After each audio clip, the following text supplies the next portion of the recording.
Nothing is based upon the novel by Andrew Mitchell. That's me. I write, produce, and finance this entire podcast by myself. I've been lucky enough to find some amazing voice actors who worked for practically nothing on the first episode. But with support from patrons like you, I'll be able to keep them on board and pay them more for helping my dream of making this podcast come true. There are many characters to come, so finding more talented voice actors to bring those characters to life is crucial. Every donation helps cover production costs and actors' fees, as well as helping ensure that the story of Nothing will continue to be told until the very end. Please consider supporting Nothing by going to www.patreon.com/nothingpodcast.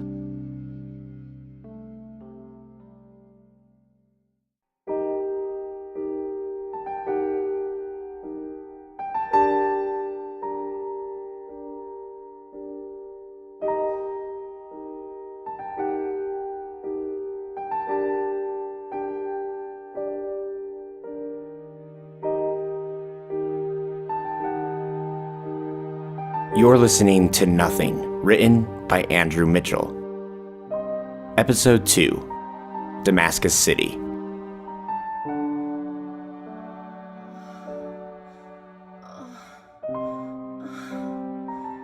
I wonder if this woman has anything. Some parasite or bacteria that has crawled from the deepest corners of her insides, working its way up my shaft, waiting for a chance to settle down within me. I sit naked at the edge of her bed, sweating cold and sick from the night before, thinking about that black liquid I'm coming down from, the tar from Salem District. Every day I wake up in this building, I remember the path Father put me on. My head is fuzzy, focused on the recent nightmares manifested by my abuse of strange substances. This sure beats the hell out of working on the streets of Salem District. This life is a blessing from Father, Charles. The only blessing in this room is the cigarette ripping apart the back of my throat, giving me something to concentrate on while Vanessa preaches her two religions of sex and father. I try to shut her out. I try to shut everything out. We had a big night last night. How do you feel? I feel fine. I look down at the cigarette dancing between my trembling fingers. I'm drinking too much. Not getting enough sleep and replacing it with everything that will kill a man. Or maybe everything that will keep him alive. I flick my cigarette at the paneled wall and watch it hit the transparent floor, resting above the thick clouds of the poisoned world beneath me. Let's go out today. I can't. I have a meeting with my father in 20 minutes. I try to stand up, but Vanessa presses her exposed flesh against my torso and wraps her arms around me, keeping me where she wants. 20 minutes is enough time to fuck me one more time before you leave. I push her away. No, I don't keep my dad waiting. Maybe if he were some other person, any other person, I'd blow him off and spend the rest of my evening fucking Vanessa and staring at her ceiling, wallowing in my own self-pity. But he's not. I love you. Don't you love me? Aren't I just as important to you as your father is? You know, you've been coming to see me for almost 5 years now, Chuck. Don't you ever think about maybe starting a new chapter in our lives? Maybe settling down together? Whatever it is that brings me back to this place comes with a high price. The price of having to hear shit like that from a woman I don't love. But I don't respond. I never do. Fuck you, Chuck. I close the door behind me, not looking back to see how upset Vanessa is. She's fine.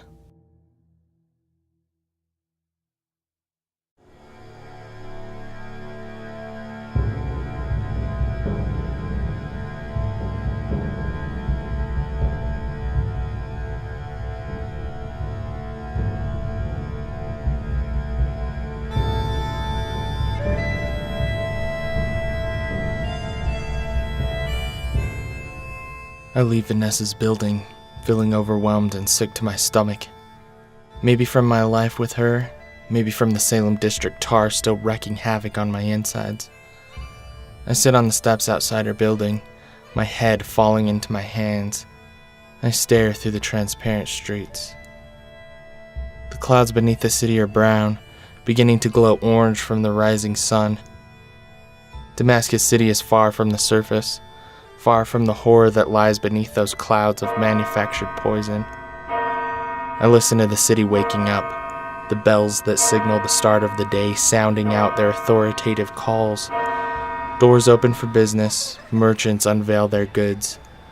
Soldiers of the sacred trust step onto the streets, their eyes present and commanding. I stare down an alleyway across the street and watch two children kicking around a ball they must have made themselves. I rub my hands together, feeling the coarse skin of a retired executor and thinking about the things I can't control. Emily and I did better with less when we were kids. We made toys and games that kept us happy in the dark and humid tunnels of our childhood. When I think back to those days, I only see Emily. I only see the one thing that ever mattered to me. The only thing that still does. Father's kingdom is all we have, brothers and sisters. Let us not destroy it through sloth. Another day awaits to reaffirm your value in the eyes of Father. Hold firmly to his gifts and work hard. The voice of Chancellor Kane comes from the loudspeakers spread throughout the city. I stand up, looking back at Vanessa's door and asking myself which daily path would be shittier. Going out and doing something, or staying back with a woman I have no love for. I walk away.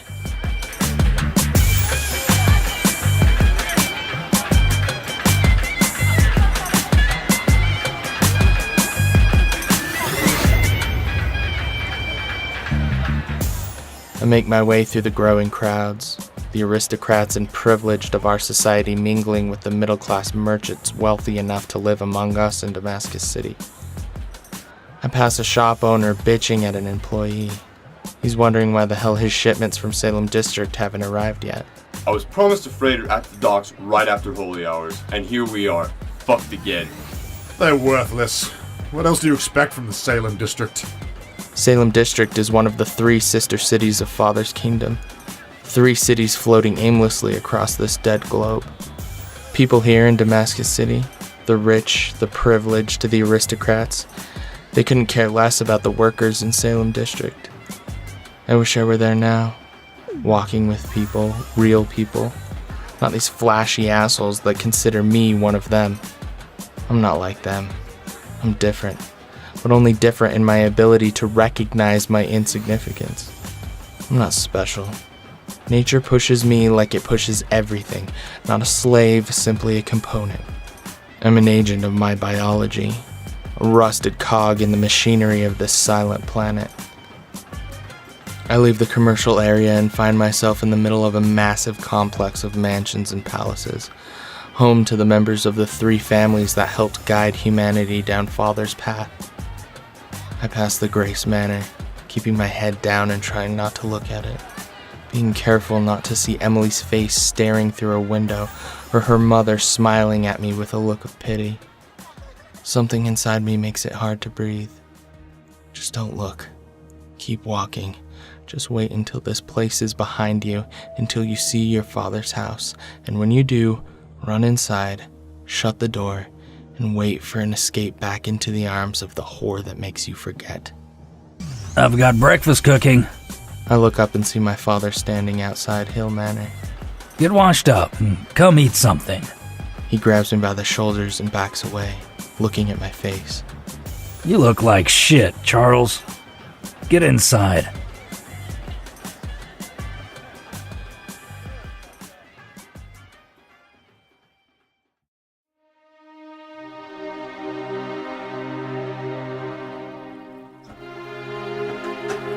My father's home is legally as much his as it is mine.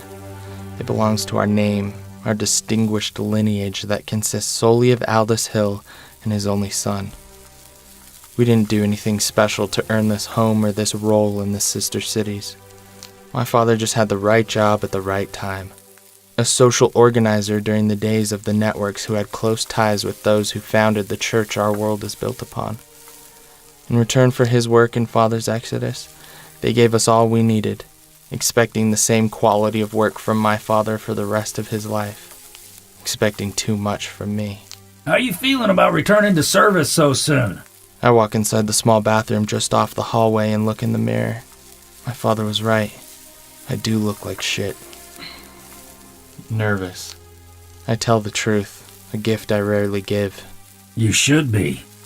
It wasn't easy getting you reinstated, and it sure as fuck isn't going to be easy getting you back into the swing of things. My father speaks to me as he should, like a son, a person. I tried getting the directory to keep you from surface missions for at least a few months. But those assholes said that if you can't handle going down there right away, then you never will be. Pricks. I splash water on my pale face and grab the hand towel hanging beside the sink. Aren't you one of those pricks? What was that? I said, aren't you one of those pricks? The ones who tell the executors what they can and can't do. Of course I am. But I'm a different kind of prick. You know that. Grab a plate for yourself and sit down. I'm not taking any special requests on the eggs. I'm doing scrambled. Alright, Dad. Tell me, how are you any different than every other member of the directory? As far as I can remember, I had to put up with your shit just as much as theirs when I was an executor. Yeah, and you're not getting any sort of apologies from me. It's the Chancellor's goddamn family. When we lost 2 Graces to retirement, they were replaced with members from the Kane family.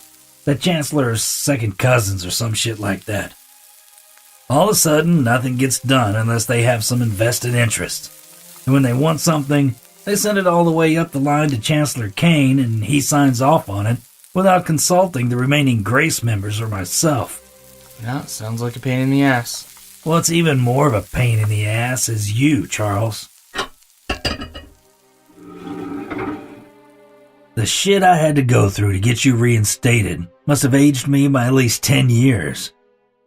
Don't get me wrong, I want you back to work, but the bullshit you pull in this city doesn't sit well with the Kane family. I stare at the eggs, the bacon, the toast, all of it. I couldn't care less what the Kane family thinks of me, or the clergy, or the Grace family. Isn't that the biggest load of horse shit I've heard all week? And trust me, son, I hear some shit. Aldous looks down at his plate with a smile and takes a bite from a strip of bacon. The smile leaves after a brief moment of silence. He looks up at me. I know it's not going to be easy when you walk back into that building, but you have to stop kidding yourself. No, I'm fine with it. No, let me talk. I'm not trying to attack you. And if you really think about it, all I'm doing is helping. Aldous puts his fork down on his plate and folds his hands. Pray for support. Pray for that lecture. When the Grace family came to me with the idea of reinstating you back into the executive branch, I didn't know what to say. Of course I wanted you back there, but I wanted the old you, not this one. Not the grown man who spends his time drinking and fucking some stranger in the commercial sector. I want the Charles Hill who commanded legions, the one who saved lives and brought hope to people who had none. I think about what he's saying, all the people I brought to the sister cities from the surface, the ones who only knew monsters, not hope. But if what we have up here, this culture of privilege and religious fervor, if that's hope. The Grace family insisted that you return to service, and that's probably what motivated me the most. They want you there, to look after Emily. Aldous returns to his plate and I feel something inside myself. Something I try to ignore and push away. Have you asked Emily what she wants? I pick up my fork as I say this, trying to distract myself from my own words. It doesn't matter what Emily wants. This is what I'm talking about. Stop focusing your attention on shit like that. This is about necessity, about protecting what you love even if you can't have it. I don't want that life anymore, Dad. I've given up on Emily. I know why they want me back at the executor branch, and I'll do my job. I'm not going to let mine and Emily's past get in the way. But it will if you're not careful. Nobody's expecting you to forget everything that happened between the two of you. They want you to remember. No matter how fucked up you've become, your love for that woman is undeniable. It's written all over your face. Those little expressions you make to cover up how you really feel, they don't fool anyone. Well, maybe that woman you fuck around with, but nobody with any actual class. For a moment, I considered defending Vanessa, telling my dad that just because she's a prostitute doesn't make her an idiot. But Aldous already knows this. He's not the type to judge, to wait for someone to earn his respect. He gives the benefit of the doubt to everyone he meets, just like any decent person would. The problem is that Aldous has met Vanessa. He knows who she is as a person, and he knows her qualities. His judgment and absent respect for that woman matches my own, so I don't argue. Emily has become reckless. She goes down to the surface on her own, trying to break into clouds with no backup or intelligence from the directory. She's going to get killed without someone qualified to keep an eye on her. I trust you, Charles. Not only because I know that you're a great kid, but because you're the most qualified executor we've ever had. The Kane family is expecting you to fail because that's what you've been doing over the past few years. You've been wasting your potential. My father tries to smile, but only half his mouth succeeds. That being said, I still believe in you.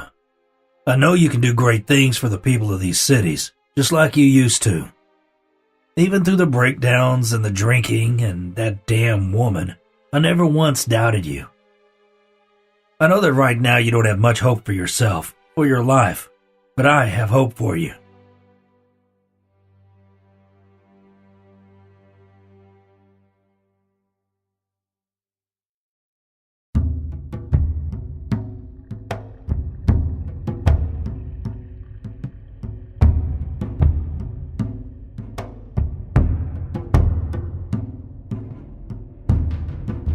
My mom knows about this?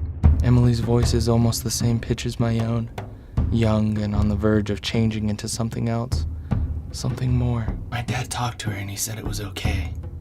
Stop worrying. We whisper through these dark passageways, but I can tell that Emily isn't sure why. I'm checking every corner we turn, waiting for an adult to stop us and send us back to our housing units, back to those boxes we share with our families. I don't want to be back there. Neither does Emily, and my father knows it. That's why he gave me this bag, the one I have slung over my shoulder. How long can we be outside? Not very long, only a few minutes. I'm walking ahead, leading the way down the last corridor toward Lawrence Kane's office, the only thing standing in the way between us and the door marked the networks, level 1 exit, keep locked at all times. I'm scared. Emily tugs at my shirt. I turn around and she grabs my hand, squeezing as tight as I want her to. Let's just go back. I look down at our hands, holding one another and clasped with fear and adoration. But I have no fear, only ambition, only a sense of urgency to escape this place for a moment with Emily. Don't be scared, nothing bad is gonna happen, I promise. Once we're on the other side of that door, we're going to be fine. The strained look on Emily's face relaxes, but she's still not sure whether or not to turn around and go home, back to those metal cubes we cram ourselves into. I move my other hand towards her, maybe her shoulder, her other hand, her hip. I bring it back before it touches her. Let's go, okay? She lets go of my hand and looks down the last stretch of corridor. I look down and rub the moisture from my palm, briefly caught up in my small moment of disappointment. We need to be quiet when we pass Mr. Kane's office. The look of worry returns to Emily's face as soon as I say this. Why? She takes a step back, her voice lower than it was before. If my mother knows about this, then why are we sneaking? Mr. Kane has to approve things like this. I start to get scared myself. Not of Mr. Kane or the consequences of what might happen if we get past him, but of the chance that Emily puts a stop to this and goes back. I need to find that courage my father talks about. Trust me. The rapid bursts of quiet clicks coming from Lawrence Kane's computer is the only thing we can hear as we clutch the wall outside his office. The green lights coming from his monitors flicker on the ground in front of us. I put my arm across Emily's chest as I gradually peek into the room. Inside is a fat man slouched in his chair, his head hanging over the headrest with his mouth hanging down to his chin. I'm not worried about sneaking past his door, but the sound of the hatch when it opens will wake Mr. Kane. And who will be the one to answer for this little problem I'll have created for him? 2 kids sneaking out of the networks and onto the surface, a bag of breathing masks in their possession. Who will have to pay the price? A punishment to show the rest of the people down here that leaving this place is dangerous for everyone. My father will pay. Emily's mother will pay, the woman who has no idea where her daughter is. But within all the consequences lies something valuable, something even my father thinks is worth it. Emily and I walk past the door. I grab the knob and slowly close it, leaving Mr. Kane to enjoy his nap, surrounded by empty cartons of extra rations he feels entitled to. By the time he wakes up, we'll be back in our quarters with our families, and nobody except the 2 of us and my father will know what happened. See, everything is fine. I kneel down and open the bag, pulling out 2 breathing masks. I take one and stretch the elastic band and pull it over my head. I hand Emily the other. I don't know how to work it. Here, let me help you. I stand up and help, focusing on the way her hair feels as I pull the mask over her head. How does it feel? It feels fine. Make sure it's tight. It's supposed to hurt a little. I don't tell her what would happen if the mask isn't properly secured. I look at Emily's face through the plastic over our eyes, smiling as my hands grip the wheel of the hatch. I think about asking her if she's ready, but I don't. I need her to know that I assume she is. I need her to be ready. I turn the wheel and listen as the cogs turn, the rusted metal scraping against itself in a horrific screech. I feel every piece vibrating, every piece of what keeps this door protecting everything in here from everything out there. I turn until the wheel stops, the door hanging loose on its hinges, granting me the thing I need, the escape into seclusion with the one girl who means everything to me. I pull the hatch, feeling the weight of our fortified home in my hands. The light comes in, drowning the corridor behind us. 2 red lights above the door begin flashing as plumes of some gas spew from the ceiling, trying their hardest to cleanse the inside from the poisons that invade the air. I rush Emily out the door and close it behind us, still hearing the gas on the other side doing its work. I press my ear against the door and listen, waiting for silence and anticipating the sound of a furious Mr. Kane. I hear nothing. We stare at the surface of our dead world. The small amount of light that does come through the orange clouds is blinding to our eyes, the ones accustomed to the darkness of our home beneath our feet. The red dirt covers everything, carried by the wind and slowly carving through the ruins on the horizon. I shield my eyes from the light, wondering what comes next. It's beautiful. Emily's hand slides into my own, the 2 of us keeping our eyes forward.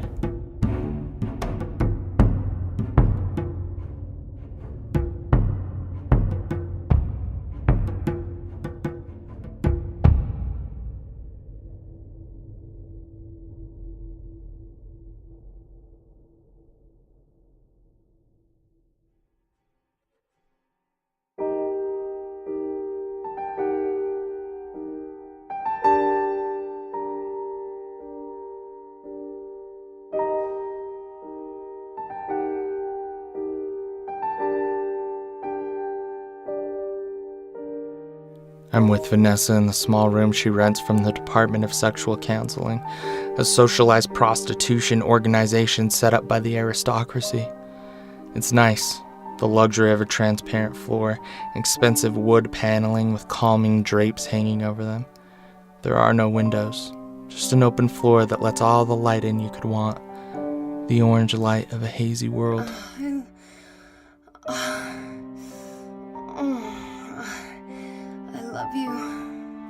The bed is damp with sex and I can feel it on my bare skin as Vanessa grinds on top of me. She stares down and looks at me and tells me she loves me. I close my eyes and imagine Emily saying this. I imagine Emily kissing my neck and slipping her tongue in my mouth the way Vanessa is. I get through this by picturing myself in the upstairs room of the Grace Manor, lying naked in her bed instead of being surrounded by diseased linens and diseased women. I imagine the differences between the woman I love and the woman who I can't stand. Emily's soft and full lips pressing against mine replaced the feeling of my mouth being pecked at by Vanessa's paper-thin lips. These thoughts keep me hopeful. Hopeful of someday experiencing the feeling of lying in sheets with the scent of only one man having been in them. I want the feeling of love to replace the feeling I get whenever I'm where I'm at right now. And where I'm at is several steps below settling. This is what Damascus City has given me. An acceptance of the torment I have no control over. I want to be with Vanessa Jones only because I have no choice. Vanessa says she's in love with me, and when she flashes her pussy at me, maybe for a moment I fall in love. She's vibrant and energetic, but jealous and vicious. Vanessa wants to help me. She worries about me, tries to change the things about me she feels are wrong, disturbing. The way I dress, the way I talk, the things I say, even the way I walk. Your hip does this weird thing when you walk. She's the only one who notices. A client told me to roll little wooden balls on the bottom of my feet. It helps with aligning your bones and muscles. Vanessa wants me to go to church with her, to pray to Father and show my gratitude to the Chancellor and the Kane family. Vanessa doesn't want me to ever talk about Emily Grace. Vanessa wants to cage me up, get me fat and make me her own. Vanessa Jones wants to fuck, and not just me. I'm looking for something that can steal my attention, something that can steal me away from the empty life we all live up here. The life only I see is empty. It's me. The drug-induced dreams return every night. The nightmares centered around the dark man staring at us from across the river. He stares at my brother and I. The brother I never had. Maybe the one I could have had if time had turned out differently for the human race. If the world hadn't started dying, filling itself with poison and killing us all off. Maybe I wouldn't have grown up an only child if the savages hadn't turned up, breathing rot in the faces of those they killed. Maybe if we weren't forced to escape to these cities, I would have had the brother that never existed. It's me, boys. The man looks dead. His skin is pale and dry, his eyes sunken and black. His hair hangs dirty and in tangles. He's a walking corpse whose charm makes you look past the fear you should feel. His quiet giggle scares us into smiles, and we start swimming across to him, racing each other to reach the man first, to be the first one he grabs by the hand, the first one whose eyes he looks into. Hurry up, boys, it's me! Neither of us can help but love and adore this stranger. We want to make him happy, to make him proud of us. We want to do anything for him, because right now and forever, this villain is the most important man alive. But I can feel my brother's fear in the air, in the water, screaming out to me for help. He wants me to turn away from the dark man, to save him from whatever wondrous terrors the dark man will show us. But we won't. Even if one of us gets the strength to resist this man, the other will drag us to him. We're helpless. We're hopeful.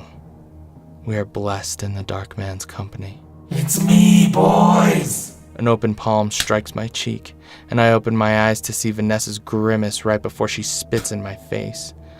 She sighs and gets off me abruptly.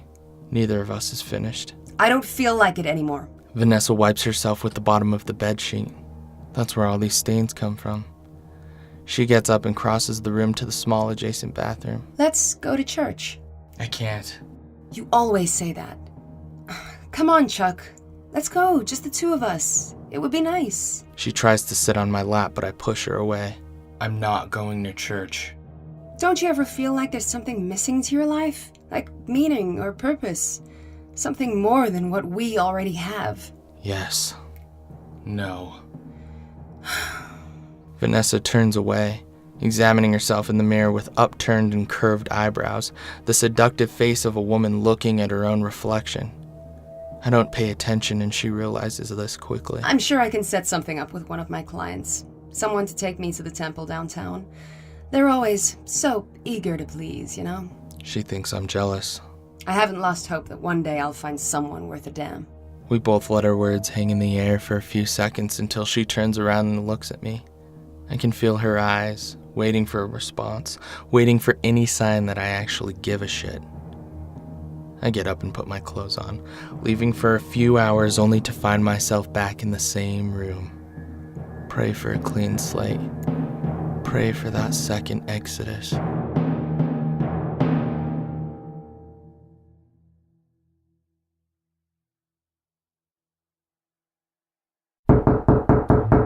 Who the fuck is that, Chuck? How the hell should I know? Vanessa never has people knocking at her door. The administrators of her profession don't allow people past the lobby without an appointment, so someone knocking at her door with no business has Vanessa pointing the finger at me. You want to explain who the fuck Vanessa's head drops as she realizes who she's talking to. She moves aside and allows the visitor in. I recognize Wilson's face and jump from the bed, wrapping the sheet around my body and grabbing for my clothes. God damn it, Wilson! If I were any other person, my ass would be on the line for speaking like this to a priest from Brother James. One of the few perks of being royalty. You couldn't have called? Good morning to you too, Charles. Wilson walks inside, looking at all the dirty clothes and empty liquor bottles strewn across the floor. Vanessa rushes to clean up, apologizing to the man as if he were father himself.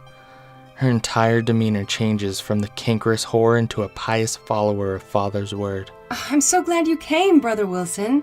It really is great We had an appointment today, Charles. Vanessa lowers her head, stifling herself. I forgot. He doesn't believe me. He knows that I woke up for a brief moment this morning, thought about my responsibilities, then blew them off for another few hours of sleep with Vanessa. I throw a shirt over my head and start putting my shoes on, turning my back to him so he doesn't notice my hands shaking as I lace them up. You can't run away from the clergy. He says this with a sarcastic tone, revealing the truth of our religion's obsessiveness and his willingness to protect me from it. Wilson has always been supportive of my secularism, always understanding while never embracing my beliefs as his own. This won't take long. Why do we have to keep doing this shit? Just because my last name is Hill doesn't mean I should have to report every fucking thing I do to the church. Don't get so riled up. He puts his arm around me and gives me a look that begs me to take it easy on him, to not give him so much shit, and to recognize his obligation to me. Let's go. It's only his fucking job, Chuck. I turn to Vanessa. She's silent and motionless, watching us with an intense concentration. I can tell that she's taken aback with my casual tone and dialogue with Wilson, maybe even a little mad at me for acting like an asshole to a priest. But she doesn't know my relationship with him. She may act like a subservient citizen to a man who claims to be in tune with the will of Father as much as she likes, but to me, Wilson is nothing more than a close friend. Someone to replace the uncle I never had, an extension of my father's love for me in the form of a third party. Wilson has become family as much as he can without having the Hill name. This is why he forgives my transgressions. This is why I don't give a fuck showing them to him. I'll stop by later this evening. She nods her head and I lead Wilson out the door. I sigh, feeling the contradiction of my emotions. The comfortable feeling of spending time with someone close to me mixed with the frustration of having my every word relayed to the mystics and Brother James. What do you want to know first? Why don't you tell me why your hands are shaking?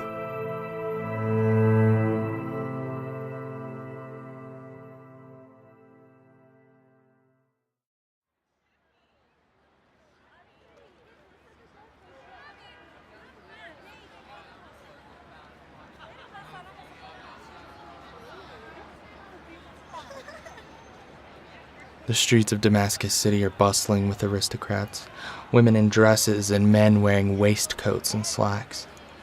They all look down at the orange sky beneath us, the oceans of brown clouds swirling beneath our feet. I stare at them rather than the sky beneath me, wondering if my people stare at the old world with regret, asking themselves what they could have done differently, what humanity could have done differently. Do they wonder if they'll ever leave Father's kingdom for good? If they'll ever return to that poisonous wasteland? Maybe this is what I'm hoping they're thinking. The harsh reality is that these people see their inability to leave these cities as a blessing, as a promised paradise. They don't want to find out how our world went to shit, because to them, right now, none of it matters. Their willful ignorance has replaced the painful pursuit of our past, our history buried in the ashes of our old world. We can thank the church for this. priests hiding from the public in the city of Brother James, a city of temples off limits to anyone besides the clergy and the 3 families. Massive temples stacked on a small platform, secluded from the other 2 cities, drifting aimlessly through the sky.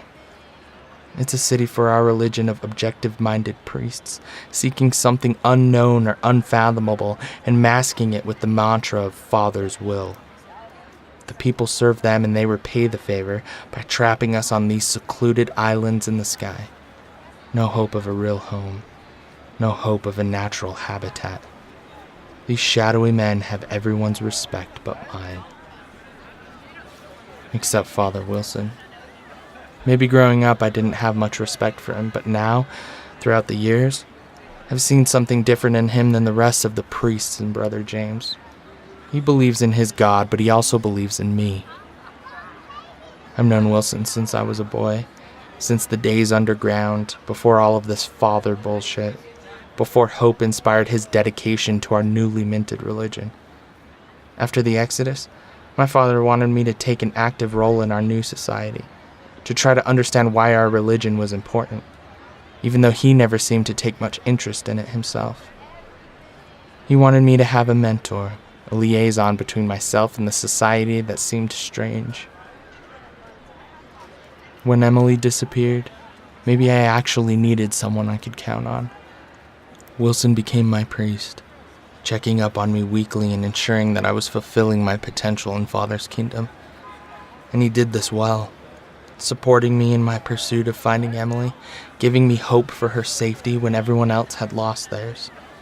He made sure I kept him informed on my progress, the whole time asking me if there were patterns or unusual occurrences in my life, anything strange or out of the ordinary, anything drawing me closer to Father.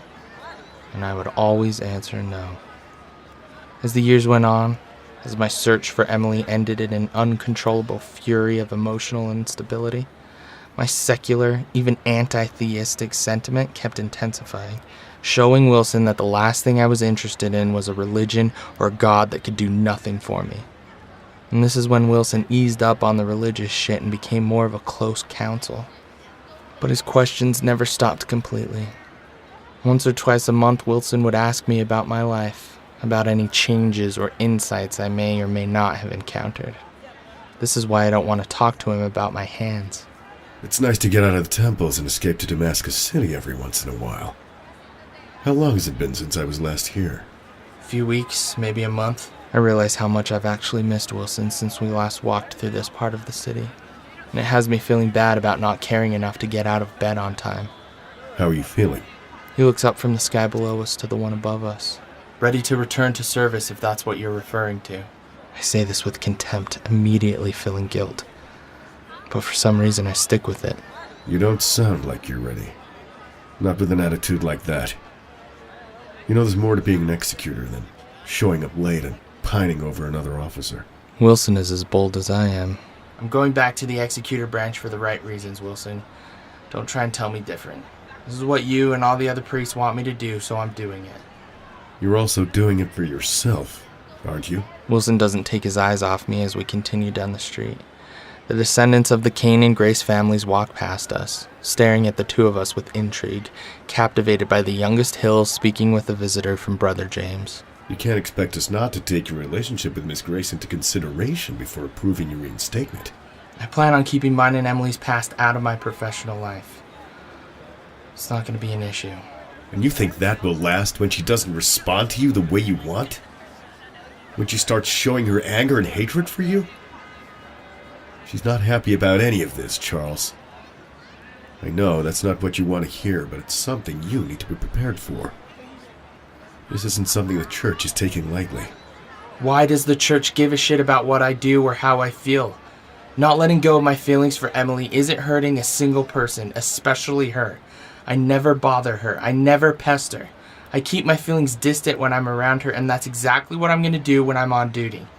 You say those things, Charles, but you know that isn't what I'm talking about. I'm not worried about you trying to pursue something with Emily and it causing the two of you professional problems. What I'm worried about is how you react to her feelings. Emily doesn't hide her fear of you, and she isn't going to try to when you're standing next to her on the surface. It's not my fault that Emily is terrified when she's around me. It's not my fault that she's unable to tell anyone why she feels the way she does, why she once loved me and now hates me. It isn't my fault because I've never given Emily a reason to feel those things. I only gave her an ability to continue living her life when I rescued her from years of captivity on the surface. I know that, but you have to understand that issues like these are important, Charles. By reinstating the executor branch, you've started down a very important path. An important path for yourself and for the will of Father. Wilson, please. My frustration mixes with the guilt I have for not being empathetic to his concerns. But I'm determined to steer this conversation in a direction that will actually get me somewhere. I don't want to continue down this road, because this road only goes in circles, the circles I've been lapping for years. The church wants to understand your relationship with Miss Grace more clearly. The church or yourself? Both. Wilson stops walking and faces me. There are many reasons the church is concerned with you, Charles. Because of who you are, because of what you can become. I subscribe to the notion of your importance just as much as the church does, but I also have personal reasons to keep a close eye on you. I feel bad. My inability to talk about my feelings for Emily, or her fear of me, has me alienating the two people close to me.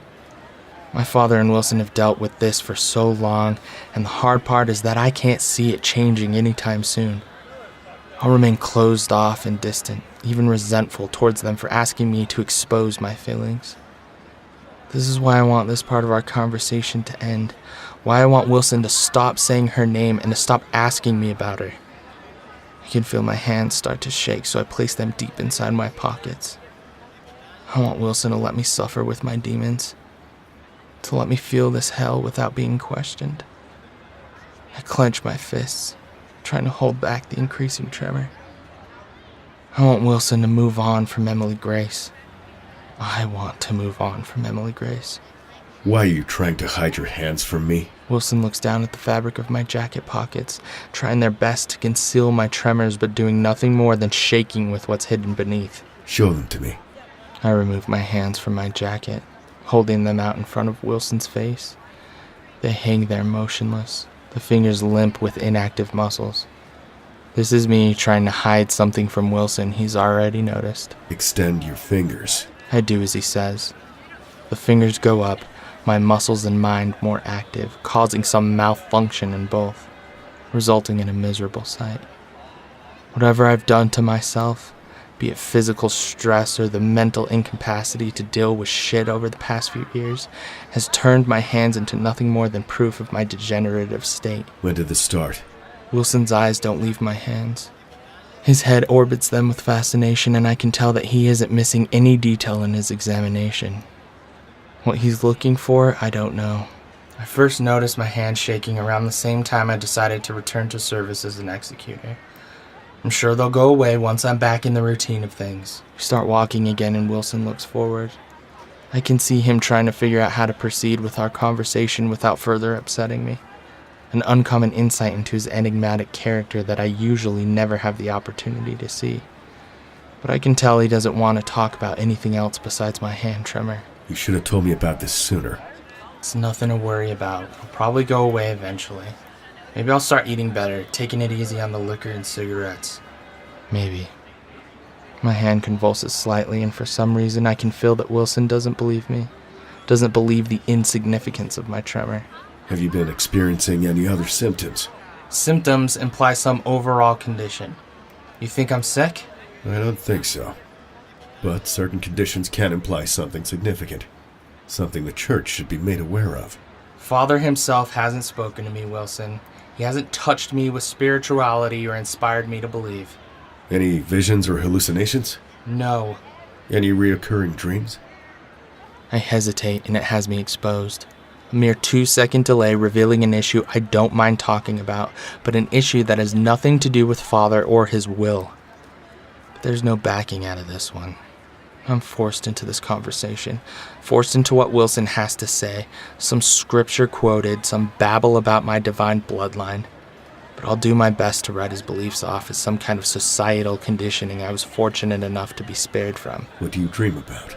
I paint the picture for him. The world that no longer exists, taking him to a place where the water hasn't dried up from the riverbeds, where trees and plants grow on the surface, the sun giving them life. There are no makeshift technologies created by a dying species in order to feed themselves, in order to survive, in order to simply breathe. I'm in the water, and it flows over my body, my small body, strong enough to resist the current.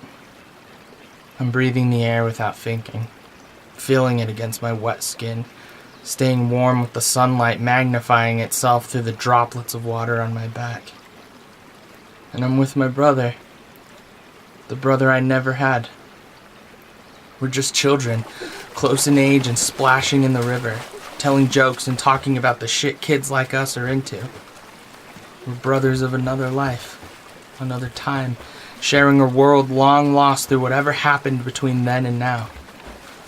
What happened next in the story of humanity isn't a concern to us. It isn't a concern for anyone else either. We're family.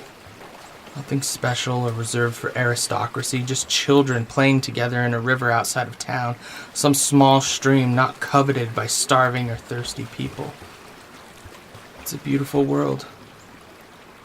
And then the dark man comes, the one pale and bleeding, his face sunken in through whatever trauma that was recently inflicted upon him. His hair is long and greasy, thinned out through burns and gashes to his scalp. And he's beautiful. It's me, boys. Hurry up, boys. It's me.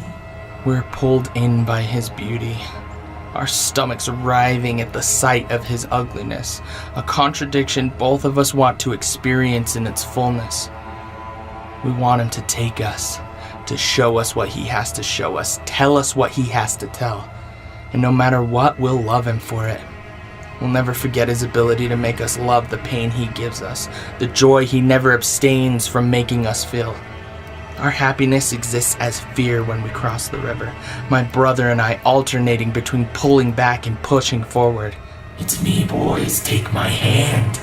The dying man reaches his hands out to both of us, and as we clutch onto his gritty palms, we both feel the end of something meaningful, something greater than us. An end to a dream. It's me. Wilson says nothing, his face downward with squinting eyes. He's processing something that isn't there, some hidden meaning behind too many nights of drug use that's nothing more than a signifier to some emotional bullshit I'm going through. At least that's what I tell myself. Do you feel like something is trying to reach out to you? Do I think that Father sent me a message? No, Wilson, I don't. I don't think that Father is trying to symbolically show me that my rejection of him is being replaced with some newly formed love for him. I wasn't saying that. But you've obviously thought about it already. No, I haven't. I've thought about Wilson's interpretation, nothing more. You don't have to think of it as a message from Father, Charles. It could be a message to yourself. Something you feel is lacking. Something to replace an element of your life that you may subconsciously feel is harming you. I'm sure if you analyze the way you live your life, you might find some part that seems pleasurable when in fact it isn't. He's talking about Vanessa without saying it, just like my father does, just like every other clergyman or aristocrat would like to do. I'm not asking you to understand why the church does the things they do, or the government for that matter. I'm just asking you to take care of yourself. You may not think that opening up to me may be a source of good in your life, but I know for a fact that it is. So do I. My entire life is dedicated to Father and to you. I know you don't like or understand why the church has an invested interest in the Hill family, but that's something you can't change. Part of me realizes that I don't want it to change. Wilson is right. I don't like it and I can't understand it, but the result of the church meddling in my life has brought about a therapeutic outlet for me. I'm resistant to Wilson's questions, resistant to his willingness to help. But somewhere between my refusal and Wilson's determination comes a legitimate form of counsel. Take the rest of the day off, Charles. Find a place to spend some time alone. Think about what lies ahead for you. And what is it that lies ahead for me? I'm going to tell the church about your hand tremor. And about your dreams. This is my job, Charles. I see the significance just as much as they will. And they'll probably deny my reinstatement, right? I highly doubt it. If anything, they'll see all of this as a reason to accept your request. What a fucked up world I live in. Obvious psychological problems manifesting themselves in the form of nightmares and tremors, and these priests and Brother James see it as a positive sign from a non-existent deity. But I want you to contact me immediately if your hands get worse, or if you have any more nightmares.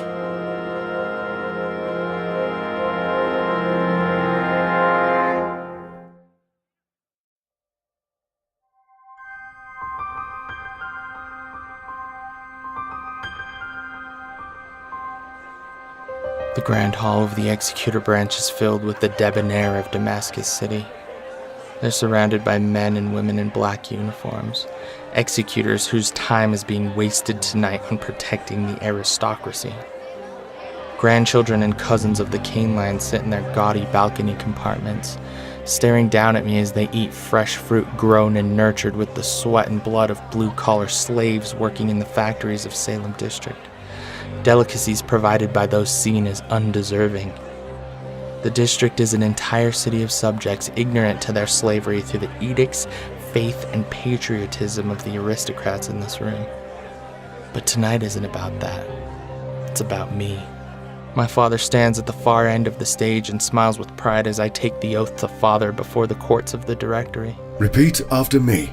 This is one of our esteemed directors, one of my father's peers. I, Charles Aldous Hill, swear upon the sacred scriptures of the Cane Line. I, Charles Aldous Hill, swear upon the words of false prophets necessary for the survival of mankind. That I shall uphold the office of executor with the pious conviction of serving Father and the Cane Line. That I shall uphold the office of executor with the selfish conviction of finding personal solace in the company of Emily Grace, while selflessly protecting her. And to protect the sister cities of the sky from her enemies, while delivering those upon the surface to the heavens. And to protect her from the wanderers, the rotting men who kill and rape the women and children Father left behind on the surface of this dead world. In the name of Father, our God, and Chancellor Kane, our Holy Savior. In the name of nothing. I, Charles Aldous Hill, am executor. I, Charles Aldous Hill, am executor.